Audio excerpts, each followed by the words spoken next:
Number one, in terms of training actors, I don't believe in network wars kasi eh.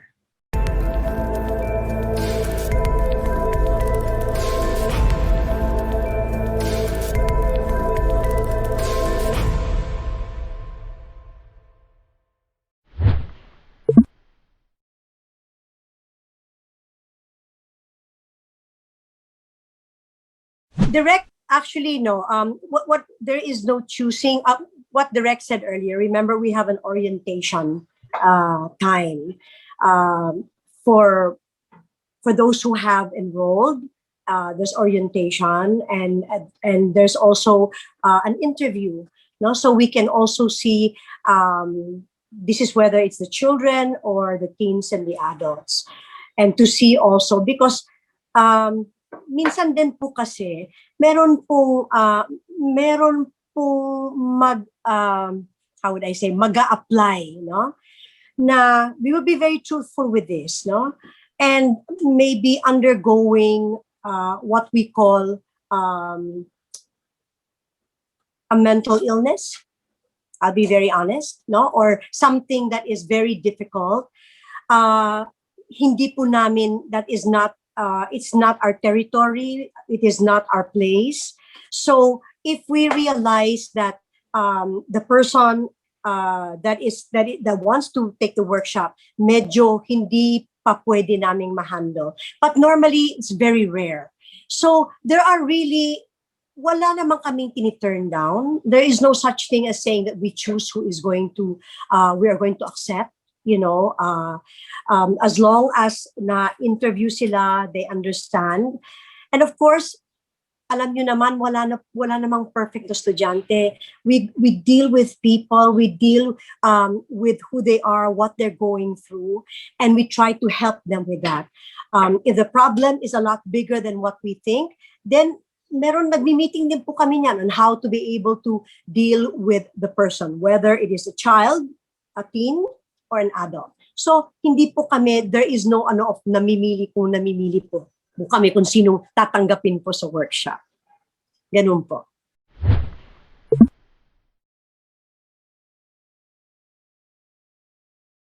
It's good to learn all these techniques, acting techniques, but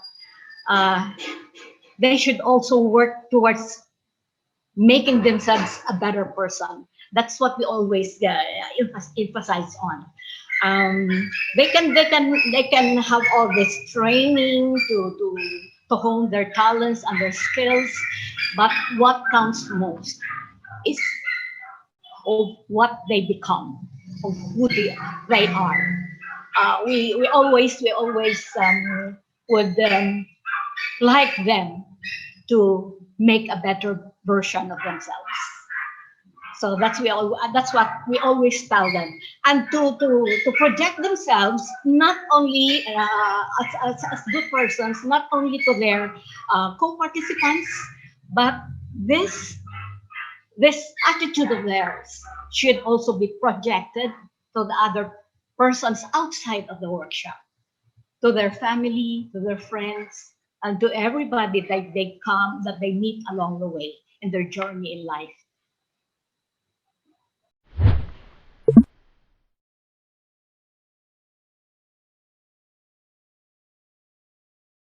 When you're talking about, actually hindi lang isa, so many people that take the workshops, especially yung aming mga public workshops. No? Of course, everybody aspires to become actors. But a lot of them don't really become actors. But what has happened to them in the workshop is this, na a lot of them, they struggled with a lot of things in life, even about themselves and what they were going through. And ang nangyari sa kanila is that dun sa workshop, nakita nila yung sometimes the issues or pag hinimay mo kung saan galing yun, yung pain. And many times it's in the workshop that where we, sabi nga, no, it was when Charlie was explaining a while ago, na listening to Jao and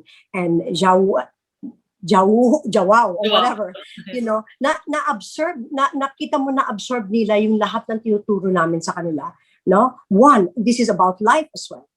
no? You train. Why do we keep training? And even in life, no? I always say, parang soldiers yan eh. You train for war. There's no war, but you train for war. You do not train for war when there is war. Okay? It's the same thing for these new artists or aspiring. Keep training, equip yourself, develop yourself. Because when the time comes, you're given a break. You're ready.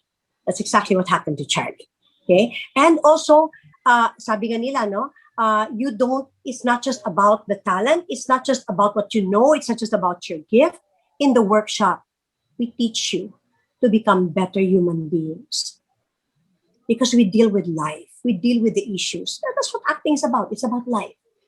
And we all go through that. If we have one common denominator, is pain. May kanya-kanya lang tayong degree at ibang-iba. And that's what we teach. Sabi nga ni wow, okay, that it is actually, it is the pain that you're going to use as a fuel to keep you moving forward. What does that mean? Win it. Even how tragic your life is, win it. No, everybody loves a winner, not a loser. And I've had even a student, of course not mentioning, had such a hard time dealing with people. No, he was even in the workshop. And maganda lang dun sa workshop namin. They're not just students. They become, for me, they become my children. They become family. No, they can call on us anytime, especially when they're dealing with so many things. But of course, we deal with that outside, no, many times in the classroom. But sometimes we use it during the class. And then, nung natapos siya, he became such a different person. Even his personality changed. And he was just, you could see how he was starting to always smile. Dati hindi mo maano, he was avoiding people, didn't want to talk to anybody. So it is in the workshop, you see, it is in the workshop, even as young as children, when we have in the children's workshop. They take workshop because sometimes they come out of their own shell. They get to know who they are. They get to know how to relate to other people, to learn to accept differences of other people and learn how to be together.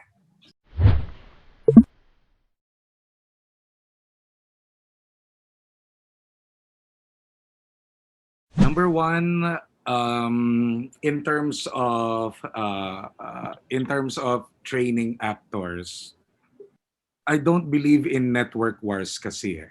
So I have actors also from the other network that I trained, and they're landing jobs and winning awards as well.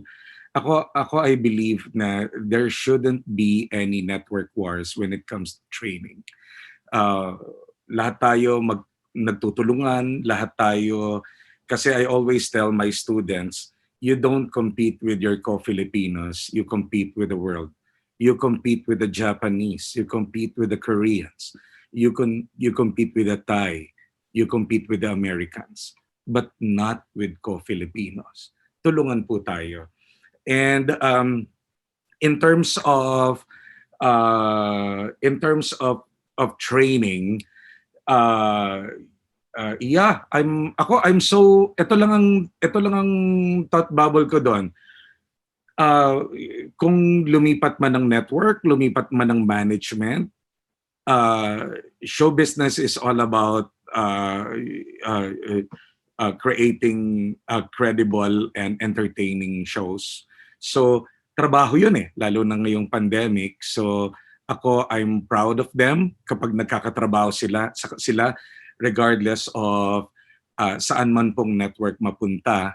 Ang napaka-importante is yung dala-dala nila yung training na tinuro ko at tinuro namin. And like what Ma'am Edna and all the teachers are saying here, naharap mo yung sarili mo eh, nakikilala mo yung sarili mo pagdating sa workshop. I always tell actors this is very important. Kapag madamot kang tao, madamot ka ring artista. Kung mapagbigay kang tao, mapagbigay kang artista. At yun yung bottom line. Kung mabuti kang tao, mabuti ka ring artista. So yun yung mas sigurong napaka-importante sa pag-workshop. More than the role, we're molding the character of the actor.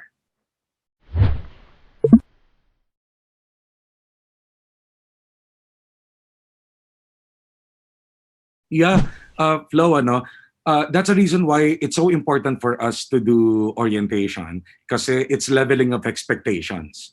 So, doon namin malalaman, like kunyari sa voice, at saka sa dance na, pag tinanong sila, ito na pala yung experience nila, or maybe nasa advanced level ka na, or o baka dapat nasa masterclass ka na.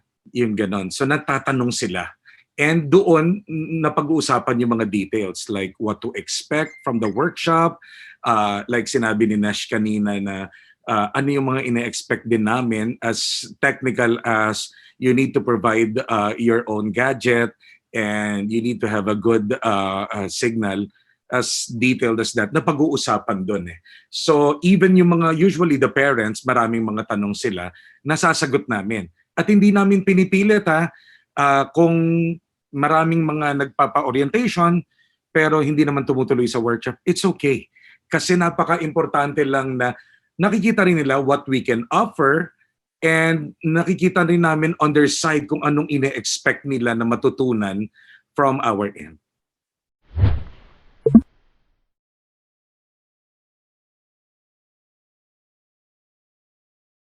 Yeah. Una, that's a good thing. That's why we have orientations. And doon sa orientation, nalalaman namin kung ano yung, like for example, yung iba pinagsasabay. Like gusto niya ng dance. Pero gusto niya ng acting. Pero sabi niya napaka-stiff niya. So minsan pinagsasabay yung dance and sasabihin namin, sige mag-dance ka rin. So nasa sa coordinators na namin, aayusin lang yung schedule para hindi mag-overlap. Yeah, we do that, Flo, kasi that's the most important. That's the reason why sometimes yung orientation, it takes us at least 2 hours. Kasi one by one yun nagtatanong sila. Para ngayon, kung ano rin yung maitutulong namin more than anything sa kanila.